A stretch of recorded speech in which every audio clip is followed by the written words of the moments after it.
ভক্তিতে যেমন বিগ্রহটা পরিবর্তন হয়ে গিয়েছিল, নীলমাধব থেকে জগন্নাথ একদম পরিবর্তন, এখানে বিগ্রহের কোনো পরিবর্তন হবে না, নামের পরিবর্তন হবে। আর সেই ভক্তির কারণেই আমার মাধবের নাম বঙ্কু বিহারী লাল হয়েছিল। যে ভক্তির কারণে বঙ্কু বিহারী লাল নাম হলো, সেই ভক্তেরই নাম হলো বিহারী লাল। তাহলে মা বুঝলি, বিহারী লাল নামটা ভগবানের নাম নয়, কার নাম? ভক্তের নাম। যে ভক্তের বয়স ছিল 5 থেকে 6 বছর, সেই সময় নামকরণ হয়েছিল ভগবান। তো এতটুকু ছেলে কি এমন কাণ্ড ঘটালো যার জন্য ভগবান নিজের নাম পাল্টে ফেললো? আসুন সেই বিষয়বস্তু আজকে আমরা শ্রবণ করব। আজকে আমাদের আস্বাদনের বিষয়বস্তু হবে ভক্ত বিহারী লাল। নিতাই গৌর সীতানাথ প্রেমানন্দে হরি হরি। মহাজন আজকে বলছেন গৌরাঙ্গ বলিতে হবে পুলক শরীর। ওমা পুলক মানে কি গো? হ্যাঁ গো, পুলক মানে কি? ও মা, গল্প হলো, বলি পুলক মানে কি গো? পুলক মানে কি? পুলক মনে খুব পুলক জেগেছে, আনন্দ। গৌরাঙ্গ বলিতে হবে পুলক শরীর, মানে আনন্দ নিয়ে গৌরাঙ্গ বলতে হবে। আপনারা বলেন কতজন আনন্দ নিয়ে গৌরাঙ্গ বলে? বলো। মন্দিরে আমরা তখনই যাব, ভগবানকে তখন ডাকবো যখন আমার বিপদ হবে, কষ্ট হবে, দুঃখ হবে। আমরা আনন্দে ডাকি না, আমরা দুঃখে ডাকি। হরিদাস বলেছিল না, আরো মার, আরো মার। কেন না, যতই আমার ব্যথায় হবে ততই আমি হা গোবিন্দ বলে কাঁদবো। আর যেদিন আমি সুখের মাঝখানে ডুবে যাব, সেদিনই যে আমি গোবিন্দকে ভুলে যাব। তাই আমাকে আরো মার, যত ব্যথা হবে, যত যন্ত্রণা হবে, যত কষ্ট হবে, ততই আমরা গোবিন্দকে ডাকতে পারবো। কিন্তু আমরা সবাই ছুটি সুখের পেছনে, তাই তো? কেউ দুঃখ চায়? কেউ দুঃখ চায় না। আমরা সবাই সুখের পেছনে ছুটছি। দুঃখ দাঁড়িয়ে আছে, দুঃখ স্থির। আর সুখ কি করছে? ছুটতে ছুটতে আসছে, আর চিৎকার করে কাঁদতে কাঁদতে আসছে। কে দাঁড়িয়ে আছে? দুঃখ। দুঃখ কিন্তু এদিক ওদিক যাচ্ছে না, সে দাঁড়িয়ে আছে। আর সুখ কাঁদতে কাঁদতে ছুটতে ছুটতে আসছে। হঠাৎ করে দুঃখ হাতটাকে ধরে বলছে, এই সুখ, তুই কাঁদছিস কেন? তুই এমন ভাবে দৌড়াচ্ছিস কেন? কি হয়েছে? বলছে, ওরে দুঃখ, আমার বড় কষ্ট হচ্ছে জানিস। তোর আবার কষ্ট কিসে? তোকে পাওয়ার জন্য জগৎবাসী কত ছুটছে। আমরা সুখ পাওয়ার জন্য ছুটি তো, তোকে পাওয়ার জন্য জগৎবাসী কত কিছু করছে, তোকে তো সবাই চায়, তোর আবার দুঃখ কিসে? বলছে, সবাই আমায় চায়, সবাই আমার জন্য ছোটে, এটাই আমার সব থেকে বড় দুঃখ। কেন না, বলে ওরে তুই যার ঘরে যাস, দুঃখকে বলছে, তুই যার ঘরে যাস সে হা গোবিন্দ বলে কাঁদে। আর আমি যার ঘরে একবার যাই, সেই যে আমার গোবিন্দকে ভুলে যায়। নিতাই গৌর হরি হরি। আমি যার ঘরে যা, সেই আমার গোবিন্দকে ভুলে যা। বলতো ভালো লাগে? এটাই আমার সব থেকে বড় দুঃখ। তাই বলছি, ভগবানকে যখন তুমি ডাকবে, যখন মন্দিরে যাবে, আমরা মন্দিরে যাই কাঁদতে কাঁদতে, আর ভগবানের কাছে চেয়ে কিছু পেয়ে গেলে ফিরে আসি হাসতে হাসতে। মহাজন বললেন, না, এটা নয়। যখন তুমি মন্দিরে যাবে তখন হাসতে হাসতে যাবে, যেন মনে কোনো গ্লানি না থাকে, মনে কোনো দুঃখ না থাকে। সংসারকে পরিত্যাগ করে মন্দিরে প্রবেশ করবে আনন্দের সঙ্গে, আর গোরা বদন পানে তাকিয়ে হা গৌর বলে কাঁদতে কাঁদতে বেরিয়ে আসে। তবেই হবে তোমার কৃপা। তাই মহাজন বলছে, এই দিনটা আমার জীবনে কবে আসবে? কবে এই সংসারের দুঃখ যাতনাকে আমি দূর করে আমি কবে হা গৌর বলে কাঁদতে পারবো? সংসারের জন্য কাঁদতে কাঁদতে তোমার কাছে আমি যাব না, আমি তোমার কাছে গিয়ে হা গোবিন্দ বলে কবে কাঁদবো? বলো না, বলো না। তাই মহাজন বলছে, আরে কবে নিতাই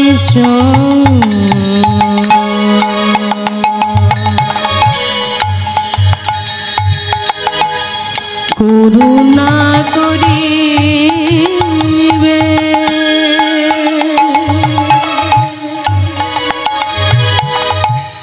করুণা করিবে আর কবে নিতাই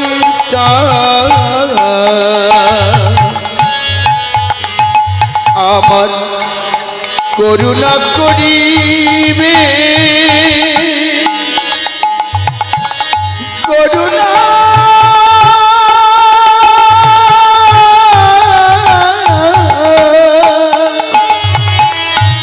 করুণা করিবে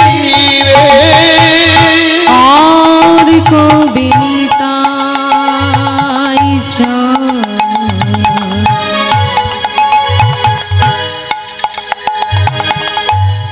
করুণা করে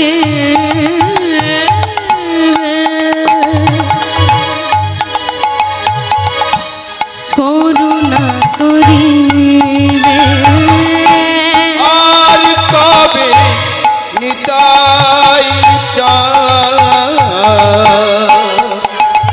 আমার করুণা করিবে করুণা করিবে সংসার বাসনা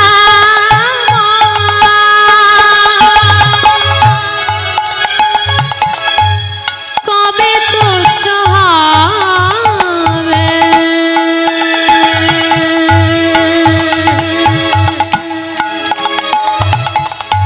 সংসার বাসনা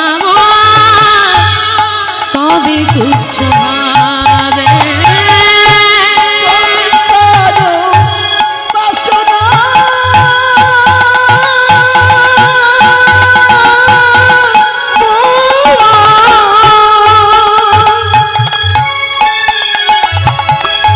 কবে তুচ্ছ হবে সংসার শোনায় কবে তুচ্ছ হবে আর কবে নিতাই চার করুণা করিবে করুণা করিবে নিতাই গৌর হরি হরি করুণা করিবে করুণা করিবে নিতাই যাদের করুণা আমার প্রতি কবে হবে এই সংসারের বাসনাটা আমার কবে দূরে যাবে কিন্তু বাবা আমাদের সংসার বাসনা দূরে যাবার নয় বাবা ওই বাসনাটা দূরে যাওয়ার নয় ও সব দিন আমার সঙ্গে থাকবে সংসারের বাসনা দূরে যায় কেমন ভাবে জানো দেখেন আপনাদের সংসারের বাসনা থাকলেও একটা ভক্তের কথা বলি একটু মন দিয়ে শুনবেন আমাদের মধ্যে আপনাদের মধ্যে সংসারের বাসনা আছে আমার মধ্যেও আছে আমিও ভাবি 4 দিন বাড়ি থেকে বেরিয়ে এলে কখন বাড়ি ফিরবো সেখানের কি অবস্থা এটাও আমাকে ভাবতে হয় তা আপনারাও সেই রকম কিন্তু সংসারের থেকেও আপনারা গোবিন্দকে ভালোবাসেন আমরা ভগবানের সেবা দিই আপ্রাণ চেষ্টা করি আশেপাশে কোথাও কীর্তন হলে ভগবানের নাম হলে একটু যেন গিয়ে একটু 10 মিনিট হলেও সেখানে গিয়ে একটু হরি বলা যায় কিন্তু এমন একজন ব্যক্তি ছিলেন যিনি নাম বলা অনেক দূরের কথা কোনোভাবেই এমন কোনো সাধু বৈষ্ণব নেই যে তাকে এটা বলাতে পেরেছিল যে ভগবান বলে কিছু আছে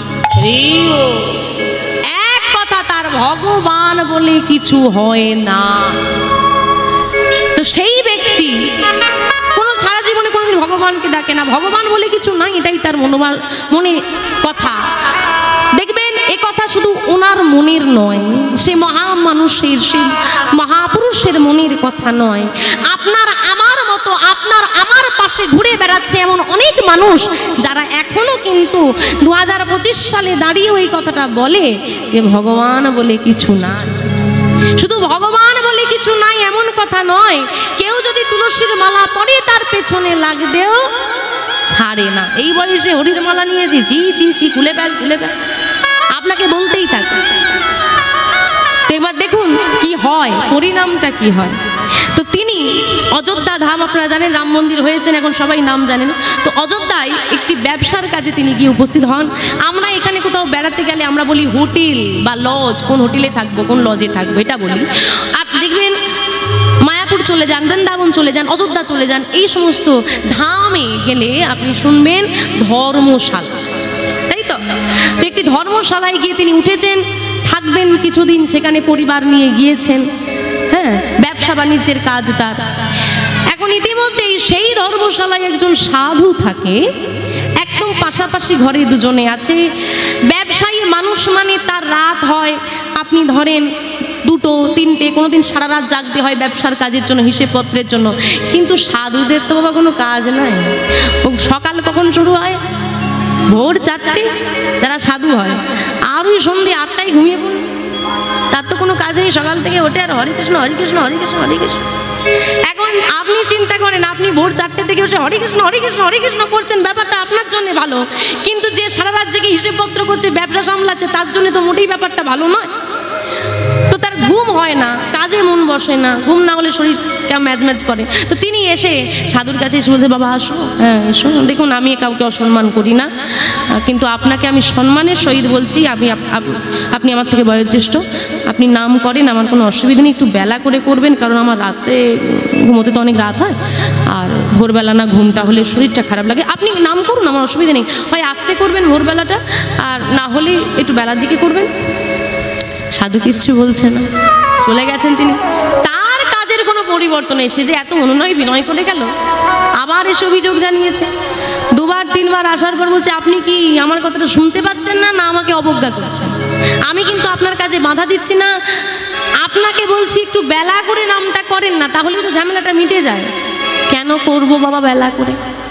বলে কারণ আমি রাতে একটু দেরি করে ঘুমোই। বলে রাতটা কিসের জন্য ভগবান দিয়েছে? কিসের জন্য? ঘুমানোর জন্য। তো বাপু আমি কেন বেলা করে নাম করব? তুমি তো রাতে একটু তাড়াতাড়ি ঘুমিয়ে পড়তে পারো। বলে ওটা আমার কাজ বাবা, একটু বোঝার চেষ্টা করেন, ওটা আমার কাজ, ওই টাইমটা আমি এগোতে পিছোতে পারবো না। বলে এটাও আমার কাজ, আমিও টাইমটা এগোতে পিছোতে পারবো।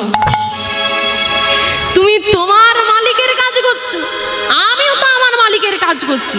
তুমি টাইম এদিক ওদিক করলে তোমার মালিক তোমাকে যদি বকে, আমার মালিকের কাজ করছি, আমি টাইম এদিক ওদিক করলে আমার মালিক আমাকে বকবে না? সাধু হলে কি হবে? মোটেই ওই যে বললাম না, ভক্তরাও বাঁকা হয়, মোটেই সোজা না। আচ্ছা দেখেন, একটা কথা বলি, শোনো বাবা, তোমাকে কিছু বলতে হবে না, আমি কি বলি শোনো। আমি বুঝতে পারি, আমি যাক অনেক বয়স হয়েছে তো, মানুষ দেখলে বুঝতে পারি তুমি নামটা কোনোভাবেই নিতে পারছো না, ভালো লাগছে না তোমার, তাই না? তা আমি তোমাকে একবার বলি, একটা দিন কাজ ছেড়ে সংসার ছেড়ে দাও, ছেড়ে দিয়ে আমার কাছে বসো, সারাদিন আমার সঙ্গে নাম করো, দেখবে তুমিও তখন তোমার ওই ব্যবসা বাণিজ্য ছেড়ে দিয়ে হরি হরি বলবে। থামুন, আমি কিন্তু এতক্ষণ আপনার কাজ নিয়ে কিছু বলিনি, এখন আমাকে বলতে বাধ্য করবেন না, কারণ আমি কিন্তু ভগবান বলে যে কিছু আছে তা মানি না। বলছে এমন বলো না বাবা, তুমি যে নিঃশ্বাস নিচ্ছ, তুমি কথা বলছো, তুমি সেবা করছো, তুমি হাঁটছো, এই যে তুমি রাত জেগে কাজ করছো, সবটাই কিন্তু তার দেওয়া ক্ষমতায়। আমি মানি না, আমি মানি না। আমি চাইলে আমি খাবো, আমি চাইলে আমি ঘুমাবো, আমি চাইলে আমি কাজ করব। আমি যদি মনে করি আমি খাবো না, আমি ঘুমাবো না, আমি কাজ করব না, কোনো ভগবানের ক্ষমতা নাই আমাকে করাতে পারে, তাই নাকি? হ্যাঁ, তুমি জানো না বাবা তার কত ক্ষমতা। তুমি যদি খাবো না বলো, তারপরেও যদি তার ইচ্ছে হয় তোমাকে খেতে হবে, সে দরকার পড়লে তোমাকে মেরে মেরে খাওয়াবে। কথায় কথায় তর্কে বিতর্কে কথাটা বেরিয়ে গেছে সাধুর বদন হতে। সঙ্গে সঙ্গে সেই যিনি ব্যবসায়ী ছিলেন তিনি বলছেন, দাঁড়ান দাঁড়ান দাঁড়ান, কি বললেন? আপনার ভগবান আমাকে মেরে মেরে খাওয়াবে আমি যদি না খাই? আচ্ছা বেশ, তাই আমি মেনে নিলাম, দেখি আপনার ভগবানের কত ক্ষমতা। শোনেন, যদি আমি বলছি আজকে সারাদিন আমি খাবো না, আমি সেবা করব না, যদি আপনার ভগবান আমাকে সেবা করাতে পারে, আমি সমস্ত সংসার ছেড়ে, ব্যবসা বাণিজ্য সম্পদ সব ছেড়ে আপনার সঙ্গে সাধু হয়ে যাব। কিন্তু যদি আপনার ভগবান আমাকে খাওয়াতে না পারে, তাহলে আপনাকে কিন্তু এই নাম ছেড়ে দিতে হবে। সাধু বলছে বেশ তাই হবে, দেখা যাবে। এখন দুজনের মধ্যে তর্ক বিতর্ক হয়ে গেছে, দুজন দুজনের জায়গায় চলে গেছে। শেঠজি মনে মনে ভাবছে বলে তো দিলাম খাবো না, ঘরে থাকলে কেন খাচ্ছি না, স্ত্রী ঝামেলা করবে না, ছেলে বাচ্চা ছেলে আছে, সে যদি এসে মুখে কিছু একটা দিয়েই দেয় কি করব। এক কাজ করি, কাজে যাওয়ার নাম করে এমন একটা জায়গায় চলে যাই যেখানে আমাকে খাওয়ার জন্য কেউ জোর করতে পারবে না। তিনি কি করেছেন, ঘর থেকে বেরিয়ে একটি জঙ্গলে চলে গেছেন। জঙ্গলে গিয়ে ভাবছে এখানে তো কেউ নেই, তাহলে এখানে আমাকে কেউ খাওয়ার জন্য জোর করবে না। আর সাধু ঘরে বসে বসে কাঁদছে, আমি একটা ভুল করে ফেলেছি দয়া, আমি একটা ভুল করে ফেলেছি, আমি কথায় কথায় একটু একটু উগ্র হয়ে গিয়ে আমি বলে ফেলেছি তুই নাকি কেউ খেতে না চাইলে তুমি তাকে মেরে মেরে খাওয়াও। দেখো আমি কথাটা বলে ফেলেছি, আমি হেরে যাব এতে আমার দুঃখ নাই, দুঃখটা এটা আমি বলে ফেলেছি হেরে গেলে আমি তোমার নাম ছেড়ে দেব, তুমি তো জানো আমি তো নাম ছাড়তে পারবো না, আমি যে তোমাকে বড় ভালোবাসি, কি করে আমি তোমার নাম ছেড়ে দেব তুমি বলো। তোমার কাছে করজোড়ে নিবেদন, তোমাকে ছাড়া আমি বাঁচব না, তাই আমার কথাটাকে তুমি বৃথা করে দিও না। আজকে তোমার মহিমা, তুমি যদি আজকে তোমার মহিমা প্রকাশ করতে পারো তোমার ভক্তের মধ্যে থেকে একজন বেড়ে যাবে, আর যদি প্রকাশ করতে না পারো তাহলে একজন কমে যাবে। তিনি বসে বসে ভগবানকে জানাচ্ছেন, সারাদিন কাঁদছেন। অন্যদিকে তিনি দেখছেন জঙ্গল তো ছোটোখাটো পোকামাকড় সাপ খুব থাকতেই পারে, তা ভীষণ রোদও আসছে। ও বাবা, ওরা আবার কারা আসছে, কারা গো অমন করে আসছে ছুটে ছুটে, এদিকে এদিকে ওদিকে না এদিকে, যেই আসুক চেনা জানা হতেই পারে, গাছের উপরে উঠে পড়ে। সে এখন গাছের উপর উঠে বসে আছে, আর যেখানটায় জায়গাটা ঘিরেছিল নিশ্চয়ই তো নোংরা জায়গায় কেউ বসবে না, গাছের তলাটা পরিষ্কার দেখছে। তার মতো বেশ কয়েক বণিক, মানে যারা ব্যবসা বাণিজ্য করে, তারা বহুদিন পর ব্যবসা বাণিজ্য করে ফিরছে, অনেক ধন সম্পদ তাদের কাছে আছে। তারা বলছে ভাই, ও ভাই খুব খিদে পেয়েছে, তা এখানটা বসে বেশ জায়গাটা পরিষ্কার আছে, একটু সেবা করে নিলে হয় না?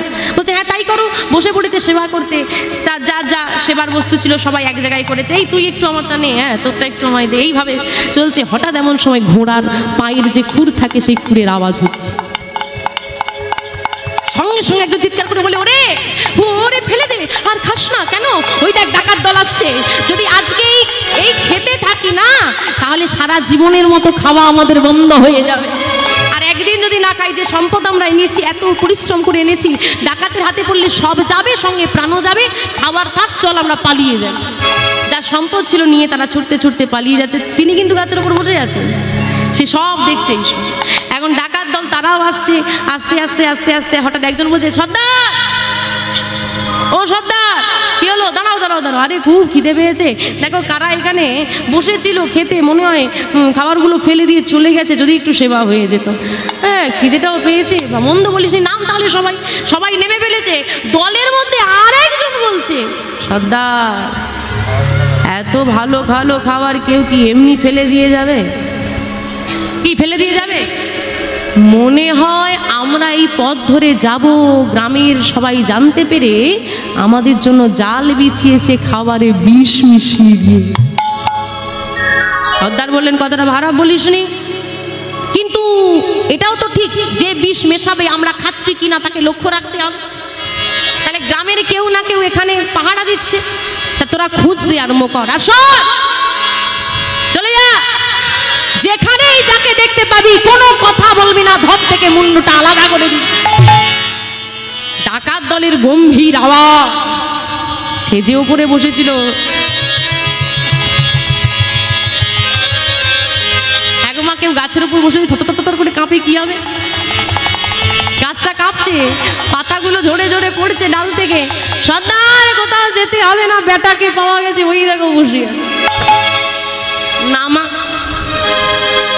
না, সে ওপর থেকে বলা শুরু করে যে আমি কিছু করিনি, আর ওই খাবারে বিষ নাই, আমি কিছু করিনি, ওই খাবারে বিষ নাই। কাঁদতে কাঁদতে বলছে, তাকে নামানো হয়েছে, বলছে বিষ নাই, বলছে না বিষ নাই যে তুই জানলি কি করে? একটা কাজ কর, আমাদেরও খিদে পেয়েছে, আর তুই যেভাবে ভয় পেয়েছিস তোকে মারার আগেই তুই মরে গেছিস, তোকে যে মারবো তুই তো মারার আগেই মরে গেছিস, একটা কাজ কর তুই খা, তুই যদি খেয়ে বেঁচে যাস তাহলে ভাববো বিষ নাই, আর খেলে বিষ থাকলে তুই মরে যাবি, তোকে আর আমাদেরকে মারতে হবে না। হ্যাঁ, আর যদি তুই বেঁচে যাস, খাবারে বিষ না থাকে, তাহলে আমাদেরও পেটটা ভরে যাবে। সে বলছে দেখো বাবু, আজকে তোমরা আমাকে মেরে ফেললেও আমি খাওয়াবো না। তো প্রতিজ্ঞা করে এসেছে, মেরে ফেললেও আমি খাবো না। মেরে ফেললেও খাবি না? হ্যাঁ, মার ওকে। ধরে মারতে শুরু করেছে, দুজন তিনজন মারছে, আর একজন জোর করে মুখটা খুলে তাকে খাবারটা দিচ্ছে, কিছুতেই সে খাবে না। এক সময় এসে আধমরা হয়ে গেছে, নিঃশ্বাস আর চলছে না, বড় করে হাঁ করেছে, হাঁ দিয়ে নিঃশ্বাস নেবে গো। দেবা শ্বাসকষ্ট হলে হাঁ দিয়ে নিঃশ্বাস নিতে হয় না? আর তখন তাকে সব খাবার খাওয়াচ্ছে। খাবি না মানে? বিষ মিশিয়ে খাবো না? হ্যাঁ, বিষ নেই,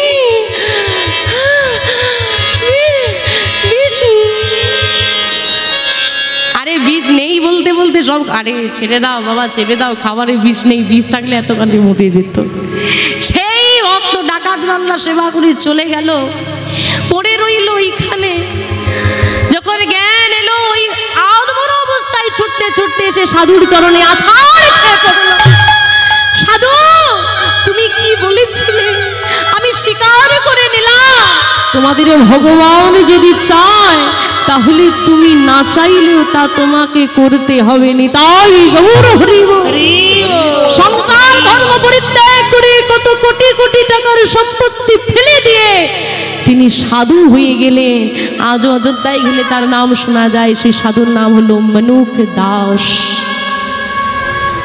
তাহলে ভগবান নেই, এইভাবেও কিন্তু ভগবানকে পাওয়া যায়।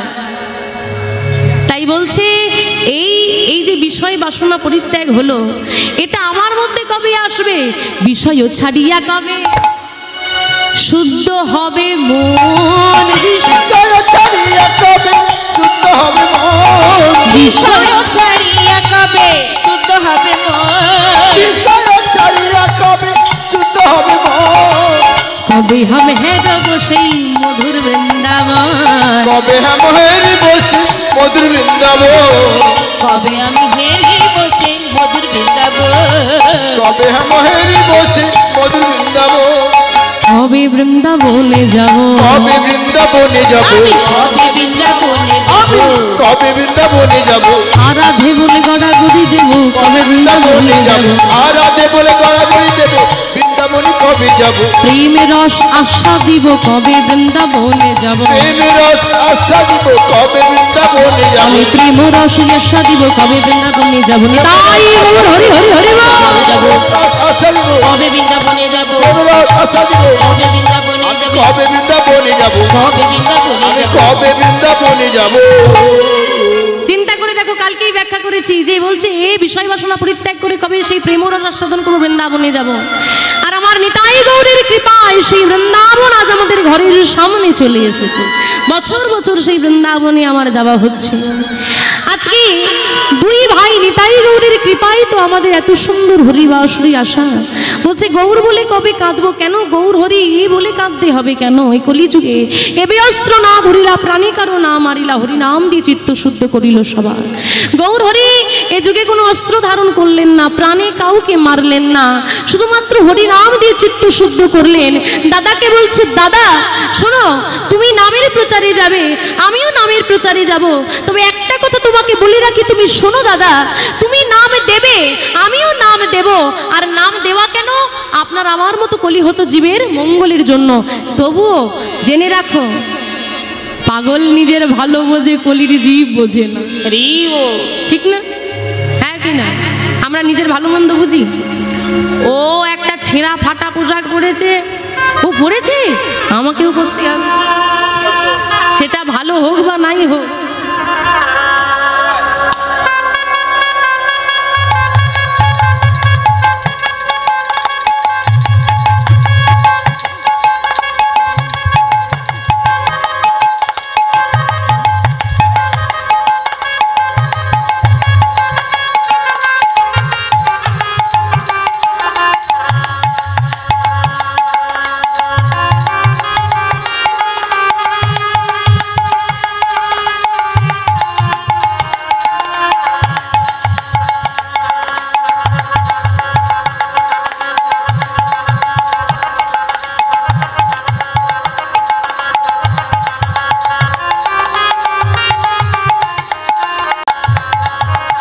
বুঝেনি তাই?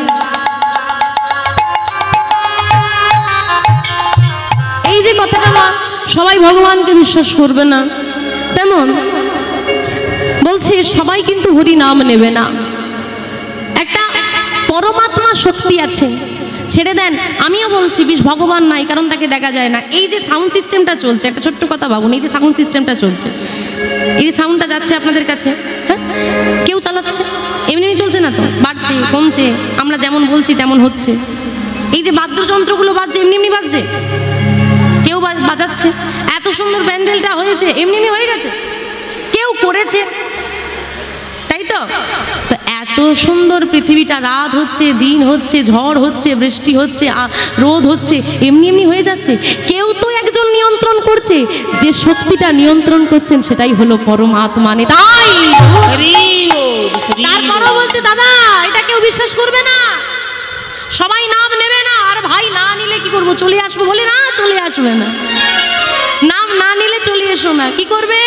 শোনো দাদা, ওষুধটা তেতো তুমিও জানো, আমিও জানি, আর ওই চুটকে যে বসে আছে দুষ্টুমি করছে ও জানে। যখনই তেতো ওষুধ খাওয়াতে যাবে সে কি করবে? খাবে, ছুটে আগে পালিয়ে যাবে। কিন্তু সে বোঝে ওটা তেতো, কিন্তু ও বোঝে না এটা তার শরীরের জন্য কতটা উপকার। কিন্তু আমি তো বুঝি, আমি মা, আমি বাবা, জোর করে হলেও খাইয়ে দিই আমরা তার উপকারের জন্য। আমাদের সন্তান হচ্ছে জগৎবাসী, তারা কোনটাই তাদের ভালো মন্দ বোঝে না, জোর করে হলেও তাদেরকে দিতে হবে যাতে তাদের মঙ্গল হয়। তাই কি করবো ভাই, তুই বল কি করবে জানো দাদা? প্রথমে ধরিবে হাতে, যদি না নেয় না, ধরিবে হাতে, যদি না নেয় না, প্রথমে ধরিবে হাতে, যদি না নেয় না। দাদা তুমি প্রথমে ধরিবে হাতে, যদি না নেয় না, হাতে ধরে নাম নিতে বলবে, যদি না নেয় চরণ ধরিয়া তারে দেবে কৃষ্ণ নাম, চরণ ধরিয়া তারে দেবে কৃষ্ণ নাম, চরণ ধরিয়া তারে দেবে কৃষ্ণ নাম, চরণে ধরিয়া তারে দেবে কৃষ্ণ নাম। যেচে সেধে নাম দাদা দেবে, তুমি যেচে সেদে নাম দেবে, যেতে সেধে নাম দাদা তুমি যেচে সেদে নাম দেবে, হরি নাম না নেবে, যেচে সেদে নাম দেবে, হরি নাম না নেবে, যেচে সেদে নাম দেবে, হরি নাম না নেবে যে হরি হরি হরি বলে, হরি নাম না নেবে, হরি নাম না নেবে যে হরি হরি হরি বলে, হরি নাম না নেবে যে হরি হরি হরি বলে, যেচে সেদে নাম দেবে, যেতে সেধে নাম দেবে। যেচে সেদে নাম দেবে। যিনি বিশ্বপিতা তিনি চরণে ধরে নাম দিচ্ছেন কেন? তোমার আমার উপকারের জন্য। তাই তো বলেছে মহাজন, ধন্য কলি যুগ, ধন্য এই কলিযুগটা ধন্য। এই কলিযুগে অত্যাচার, অনাচার, ব্যভিচার, মিথ্যাচার আছে, তবুও মহাজন বলছেন ধন্য কলিযুগ, ধন্য এই কলিযুগটা ধন্য। কেন? অবতীর্ণ আমার শ্রী চৈতন্য, বলিয়ে চৈতন্য মহাপ্রভু কি। আর একটু জোরে হবে কি? হবে? ও মা জোরে হবে না? না হবে না মনে হয়। হবে বলছো? দেখি হয় কি না। জয় জয় শ্রী চৈতন্য মহাপ্রভু কি, জয় জয় শ্রী চৈতন্য মহাপ্রভু কি, নিতাই চাঁদ কি, নবদ্বীপ ধামে কি। আমার গৌরে লোরে, আরে গৌর এলো বলেই তো বলতে পারলাম হা গৌর, হা নিতাই, হা রাধে, হা কৃষ্ণ। যদি গৌর না এসছো রাধার মহিমাকে প্রচার। হ্যাঁ গো, কোথায় এলো? নদিয়ায়। কোন নদিয়ায়?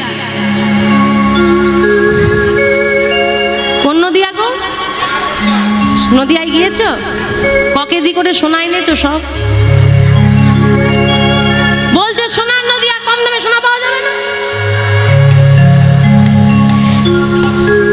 তপ্ত কাঞ্চন গৌরাঙ্গী, উত্তপ্ত সোনার বরণ আমার রাধা রানী। আরে চিকনে কালো আমার কৃষ্ণ। সেই রাধা কৃষ্ণ যখন মিলে গেল, রাধা কৃষ্ণ মিলিত দেহ যখন গৌর হরি হলো, গাইরে বর্ণ হলো কাঁচা সোনার মতো, কাঁচা সোনার মতো। আর কাঁচা সোনার মতো যখন গাইর বর্ণ হলো, বলছে সোনার গৌর। তাই সোনার নদিয়া। কিন্তু কোন নদিয়া? ভক্ত যেখানে যেখানে ভগবান সেইখানে। আজকে এত ভক্ত যদি এইখানে হয় তো ভগবান কোথায়? এইখানে। আর ভগবান যদি এইখানে হয় তাহলে আজকে আমাদের নদিয়া কোনটা? হ্যাঁ, এই সোনার নদিয়া। উলুধ্বনি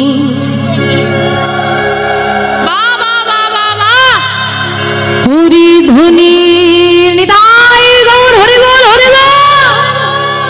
শব্দ শোনা যায় আমাদের গৌর এলো রে, আমাদের গৌর এলো।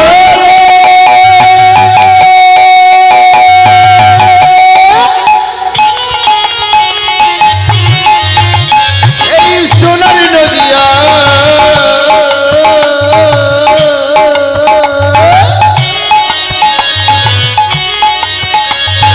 উলুধ্বনি হরিধ্বনি শব্দ শোনা যায় আমাদের গৌর এলো রে, আমাদের গৌর এলো রে।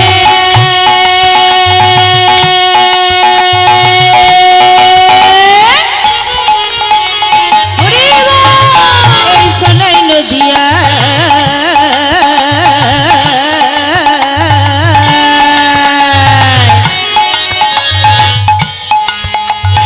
উলুধ্বনি হরিধ্বনি শব্দ শোনা যায় আমাদের গৌর এলো রে। গৌর এলো, গৌর এলো, গৌর এলো রে সঙ্গে।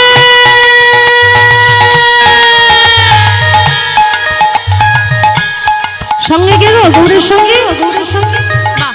আমার প্রবেশ করার সময় কি সুন্দর নিতাই গৌর বসেছে দেখেছো? সবার বাড়িতে নিতাই গৌরের চিত্রপট আছে। হাতগুলো কেমন আছে? তোমাদের গুলো কেমন আছে? আরে নদিয়া বানাও তবে না নদিয়ার চাঁদ আসবে। আর নদিয়ায় কেউ এমন করে না, যা হবে। তোলো দেখি, যারা যারা গৌর হরিকে ভালোবাসো একটু হাতটা তোলো তো দেখি। বাবাদের ওইদিকে, এদিকে এদিকে। বাহ! এবার হলো ধ্বনি, হলো ধ্বনি, হলো ধ্বনি। আমাদের গৌর এলো, আমাদের গৌর এলো, আমাদের গৌর এলো রে সঙ্গে নিতাই এলো রে। হরি বল হরি বল। গৌর এলো রে সঙ্গে নিতাই এলো রে, গৌর এলো, গৌর এলো, গৌর এলো রে সঙ্গে নিতাই এলো রে। আমাদের গৌর এলো রে। সোনার নদিয়া উলুধ্বনি হরিধ্বনি শব্দ শোনা যায় আমাদের গৌর এলো রে। গৌর এলো রে।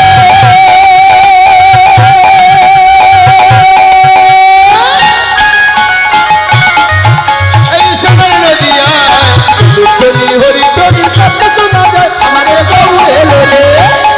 কি সুন্দর করে আমার মায়েরা উলুধ্বনি দিল, কি সুন্দর করে আমার বাবারা হরিধ্বনি দিল। তা কি মনে হয় বলো দেখি, এত সুন্দর করে ডাকলে আমার গোরা চাঁদ নিতাই চাঁদ এলো না আসেনি গো?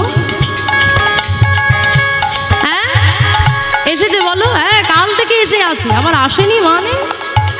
তা চলে তো এলো, দেখতে যাবে। কারা কারা আমার গৌর হরিকে দেখতে যাবে একটু হাত তুলো দেখি। হলো ধনে, হলো ধনে, হলো ধনে।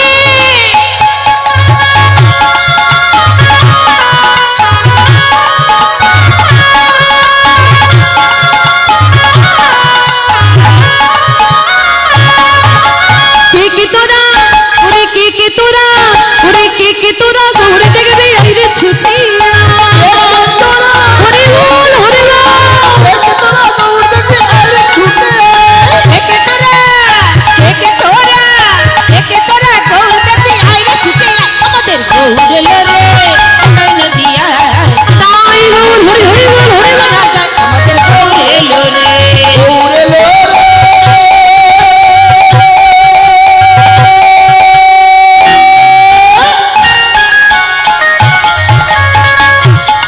এই সোনার নদিয়া উলুধ্বনি হরিধ্বনি শব্দ শোনা যায় আমাদের গৌর এলো রে, আমাদের নিতাই এলো রে। আমাদের গৌর এলো রে, আমাদের নিতাই এলো রে। আমাদের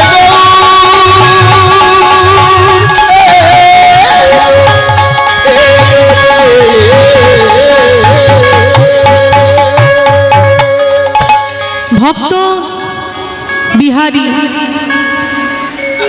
মায়ের নাম মায়াবতী, পিতার নাম দ্বিজ ঘোষ।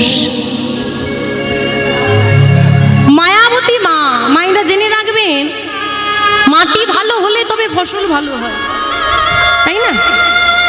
মাটিতেই যদি বিষ মিশিয়ে থাকে ফসল কি ভালো হবে? এই যে আপনাদের এখানে কত সুন্দর চাষবাস হয়, হয় না? আমাদের মেদিনীপুরেও কিন্তু খুব ভালো চাষ হতো। আমাদের এই দিকটার কথা বলছি, পশ্চিম মেদিনীপুর না, আমার বাড়ি কোলাঘাটে। ওই এলাকাটায়, ওই সংলগ্ন এলাকায় চাষবাস কিন্তু ধীরে ধীরে কমে যাচ্ছে। তাপবিদ্যুৎ কেন্দ্র আছে না, থার্মাল প্রজেক্ট, ওই যে গুঁড়োটা উড়ে এসে পড়ে মাটিতে, মাটির রং কালো হয়ে গেছে, কালো। বাড়ির ছাদের রং সব কালো, কোনো রং টেকে না। এত গাছের পাতা কোনো সবুজ নাই, সব ওই কালো। চশমা ছাড়া, মাস্ক ছাড়া বেরোনো যায় না, এত কষ্ট। আপনাদের এখানে কত পরিশুদ্ধ বাতাস, হ্যাঁ, দেখা যায় সবুজ ধানের ক্ষেত, আর সেখানে গাছের দিকে তাকালে কি গাছ সেটা চেনার উপায় নাই। তাহলে মাটিটা বিষাক্ত হচ্ছে বলে তো ফসলটা কমে যাচ্ছে। তা মাটির গুণে ফসল হয়, মায়ের গুণে সন্তান হয়নি, তাই মাটি যদি ভালো হয় যেমন ফসল ভালো হয়। মাটি, মাটি আমার গর্বে দাঁড়িয়ে, মাটি ভালো হলে সন্তান ভালো। ভুলে যেও না হিরণ্যকশিপু অসুর, মাতা কয়াদু দেবী ভক্তিমতী ছিলেন বলে আমরা ভক্ত প্রহ্লাদকে পেয়েছি।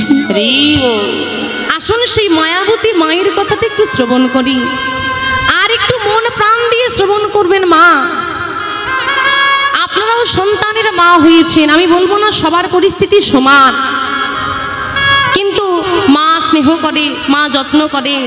কারো বোন যত্ন করেছে, কারো দিদির যত্ন করেছে, কারো স্বামী পাশে থেকেছে, যে হোক না যে হোক পাশে থাকে।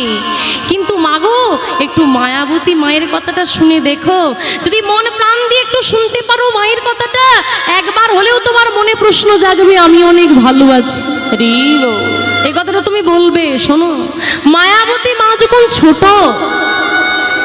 মায়াবতী মায়ের ঘরে একটি ছোট্ট রাধা মাধবের বিগ্রহ ছিল।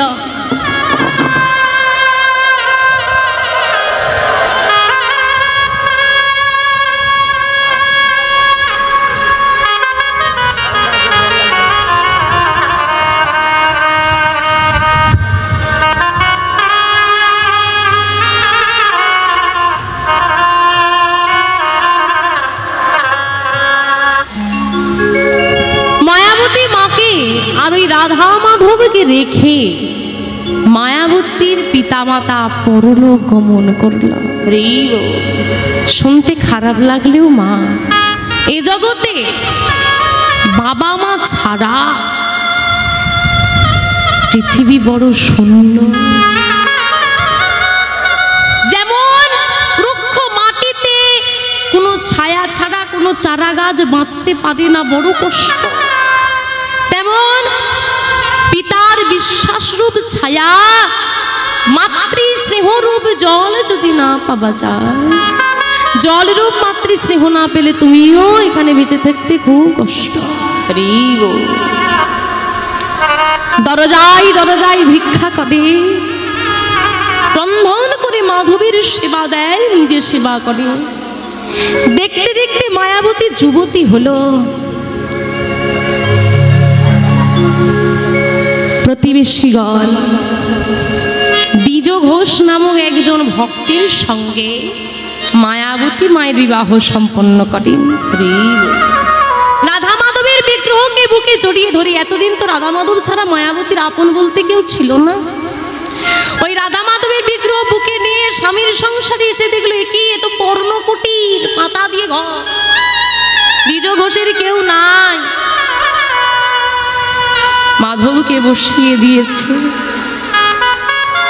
স্বামী আনলে রন্ধন হবে, মাধবের সেবা হবে, তবে নিজেদের সেবা হবে। কত কষ্ট! দেখতে দেখতে দিন অতিবাহিত হয়। ভজন সাধনের সংসার বেশ আনন্দে কাটে। দেখতে দেখতে ঘরে সুখবর এলো। হ্যাঁ, কি সুখবর গো? মা মায়াবতীর গর্ভবতী হয়েছে। সংবাদটা দ্বিজ ঘোষ যেই না পেল মায়াবতীর কাছে, ওই মাধবীর সম্মুখে বসে বলছে, মায়া, আমি তোমাকে তোমাকে জীবনে কিছু দিতে পারিনি বলো? বাবা মা ছাড়া বড় হলে, এলেও অভাবের সংসারে। তবে মায়া, আমি একটা কথা তোমায় দিচ্ছি, যতদিন আমি বাঁচব কথা দিচ্ছি তোমার আমি সঙ্গে থাকবো। সুখ দুঃখ যাই হোক না কেন আমি তোমার পাশে থাকবো। মায়া স্বামী, জীবনে আমি কিছু পাইনি ঠিকই, তবে সব থেকে বড় কষ্ট কি জানো? আমি একা বড় হয়েছি, আমার পাশে দাঁড়ানোর মতো কেউ ছিল না। তুমি যে আমার পাশে দাঁড়িয়েছ এই অনেক, এছাড়া আমি আর কিচ্ছু চাই না। এই দুজনের কথা হচ্ছে। কিন্তু মাগো, তুমি যাকে যতই কথা দাও না কেন, সে যে উপরে বসে আছে, আপন ইচ্ছায় জীব কোটি বাঞ্ছা করে, কৃষ্ণ ইচ্ছা বিহনে তাহা নাহি পুরে। তুমি নিজের ইচ্ছায় অনেক কিছু ভেবে রাখবে, কিন্তু তার ইচ্ছা না হলে কিচ্ছু পূরণ হবে না।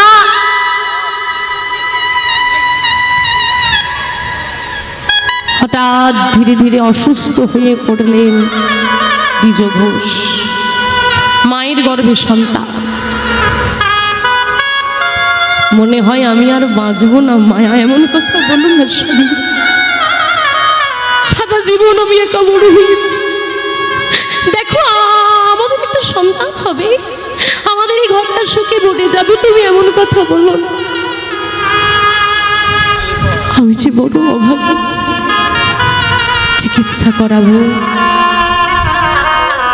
একটা ভালো চিকিৎসককে দেখাবো, তাদের সামর্থ্য আমার নেই। স্বামী, ভুলে যেও না মা। এসে যাই যদি ডাক্তার, করবে কি গো ডাক্তার? এসে যাই যদি ডাক্তার, কি করবে ডাক্তার? তার ডাক এসে গেলে কোনো ডাক্তারের ক্ষমতা নাই তোমাকে ধরে রাখতে। হঠাৎ একদিন মায়াবতীকে একা করে স্বামী দ্বিজ ঘোষ মারা গেলেন। নিতাই গৌর হরি হরি।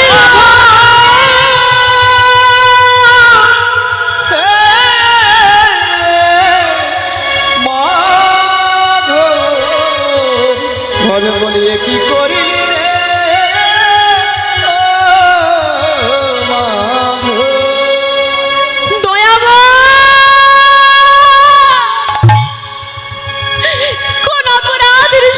তুমি আমায় দিলে,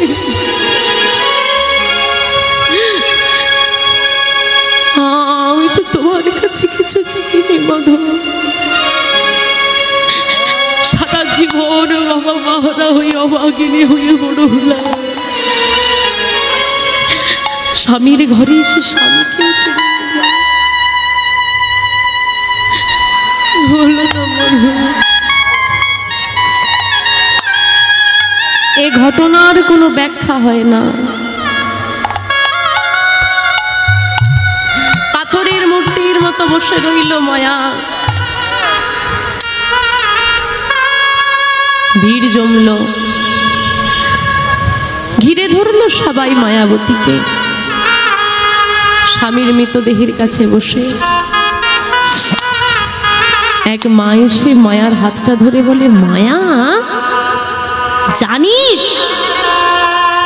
তুই বড় অভাগিনী রে, তুই বড় হতভাগিনী। জানি না কোন জন্মের কি পাপ তুই করেছিলি, কত পাপী তুই, যে ভগবান তোর কাছে কাউকে রাখেই না।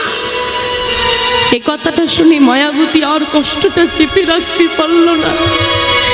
মাধব, জীবনে কোনোদিন কেন তো আমি কারো ক্ষতি করিনি, জীবনে কেন তো আমি কারো কোনো অন্যায় কোনো পাপ কাজ করিনি।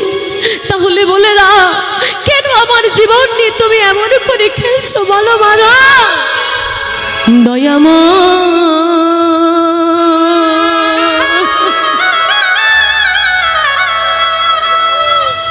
বলো এই কি তোমার লীলা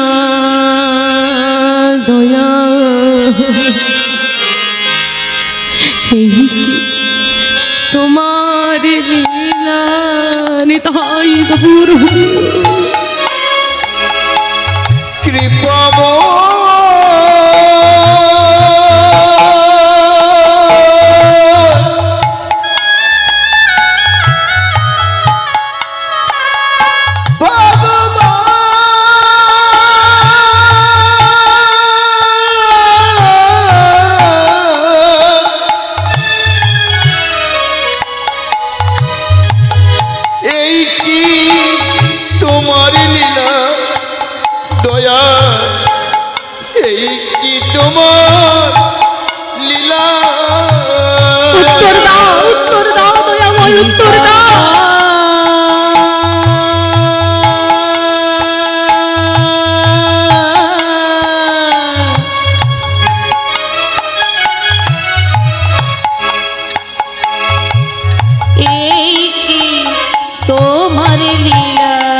দয়াল কারে